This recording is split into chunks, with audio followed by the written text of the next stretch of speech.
Of the day, number 1. Government Notice of Motion number 1 relating to public organisation status for Mighty River Power Limited. Honourable Tony Ryle. Mr Speaker, I move that Mighty River Power Limited be a public organisation for the purposes of the standing orders.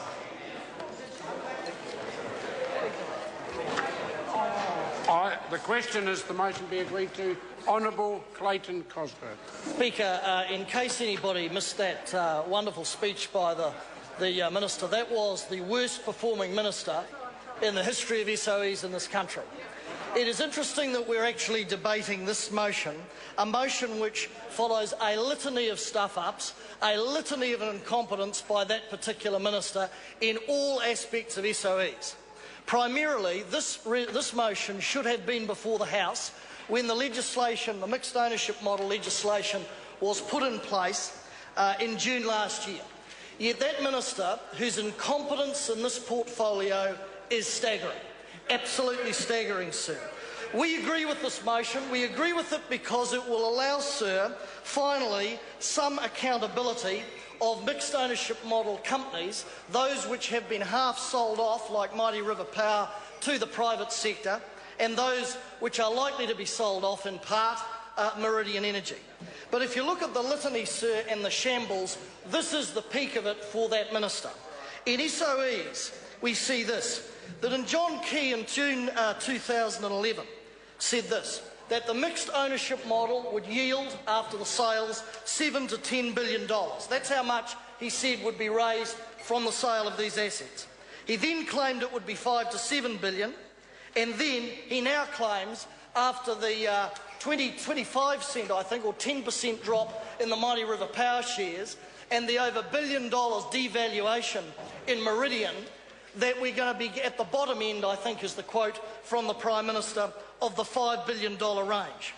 Now, the question for John Key, and the question for this government, of course, to quote John Key, he now needs to show this House and show the people of New Zealand the money, the cash. Because if you look at the promises that were made, the Future Investment Fund from the sale of SOEs, remember that?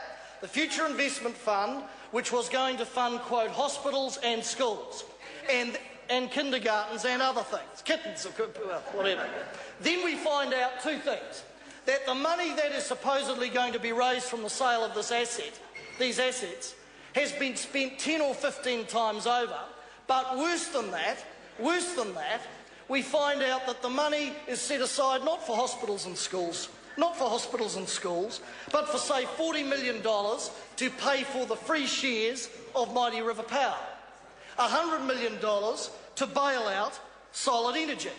And then if we have a look at some of the other allocations, which you'd have to say is simply business as usual expenditure, not hospitals, bridges, roads and schools, we have the migration management systems, closed captioning on Parliament TV, replacement ground station for search and rescue satellite systems.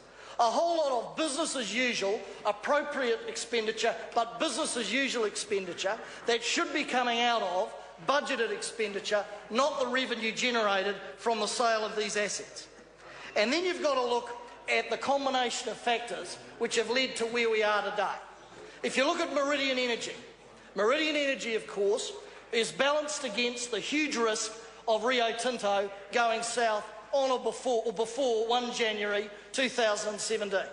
So what is the government's plan with that? The government wanted to get that fiasco off the books as quickly as possible. And the Minister's been asked why it was, time and time again, that he and the Minister of Finance threw in $30 million worth of public money to a company making billions of dollars on a multinational basis every year. He cited repeatedly that this was to secure the jobs of those Southland workers. This would create security, even accused this side of the House at being anti-jobs or anti those Southland jobs. And then we got him on radio and we asked him, had he got a guarantee for the 30 million pieces of silver to Rio Tinto that those jobs would be secure? Answer, no. That was on Catherine Ryan's show. Then he was asked, had he even bothered to ask for a guarantee to secure those jobs? Answer, no. Now, that put a lie, an absolute lie, to the claim that $30 million of taxpayers' money, a halving of the notice period, and cheaper, yet cheaper electricity for Rio Tinto was all about securing those Southland jobs. Because the Tuesday before the cheque, the ink was dry on the cheque, Mr Speaker, we know in the Southland Times that Rio Tinto had signalled the redundancy of maintenance workers and a restructure. And the Minister of Finance, aided and abetted by the SOE Minister, did not even have the brains or the gumption to ask, even if they weren't going to get it, at least to roll the dice and ask Rio Tinto if they would guarantee those jobs of those Southlanders up to 1 January 2017. And now they say the reason they didn't have the brains or the gumption to ask is because they don't sort of interfere. Well, they interfered in the private sector to the extent that they picked a winner and used $30 million of taxpayers' money to pick that winner, to halve the notice period, which signals to anybody buying Meridian shares that if they pull the plug, we know what happens to demand and supply and the value of that company set. So we welcome this notice of motion in respect of Mighty River Power. We welcome it because it will actually allow a select committee process around a financial review. It will not, of course, allow us to gain information through the OIA, and it will limit what answers can be given, sir, in this House by the Ministers of Finance, the shareholding minister and the Minister of SOEs, because of the so-called mixed ownership model. And what we've got, sir, after all this, is a litany of broken promises, a shambles in terms of management of assets like Solid Energy. I mean, you've got to hand it to Tony Ryan. This guy has made history in this parliament. This is the worst performing SOE minister in the history of this parliament since SOEs were enacted in the 80s. Only that member and Bill English could sit aside, stand there and watch as the coal price moved south. You just had to pick up the paper like the local village idiot to work that one out. And after literally 2 years of advice from Treasury, from their own scoping, UBS, the scoping consultants, who were charged, ironically, with scoping the company for sale, after a litany of $23 million worth of bonuses who didn't go to the blokes and the women in the pit, no, they went to the guys in the flash suits in the palace in Christchurch, after exorbitant expenditure, after Bill English with the platinum-plated spade goes down to the lignite plant and tosses the first sod and sings its praises in the lignite plant down in Southland, only to have to close it later on. These guys just sat there and let it slide into the sea.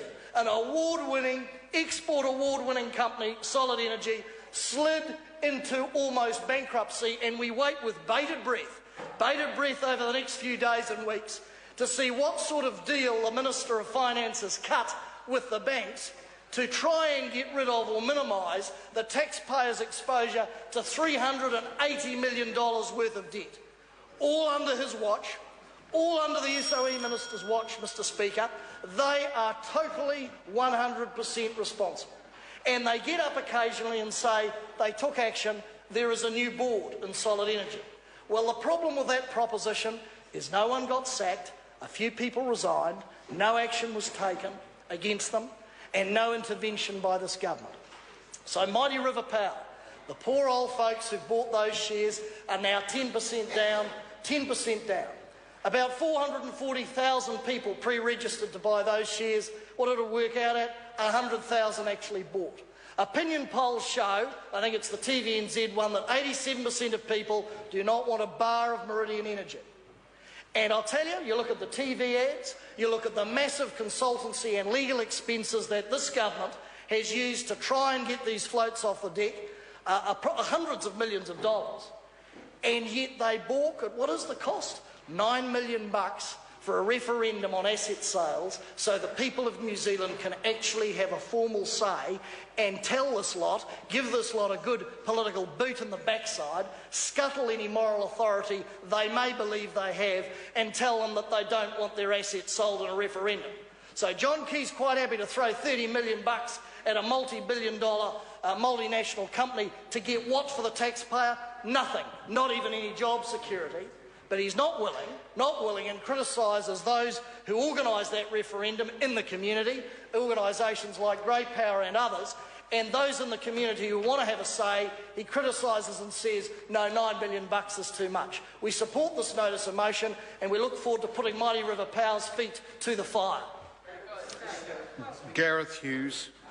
Mr. Speaker. Kia ora, Mr. Speaker. Ngā mihi nui kia koutou. Kia ora. I'd like to follow on from the last member's contribution. Of course, Minister Ryle is the worst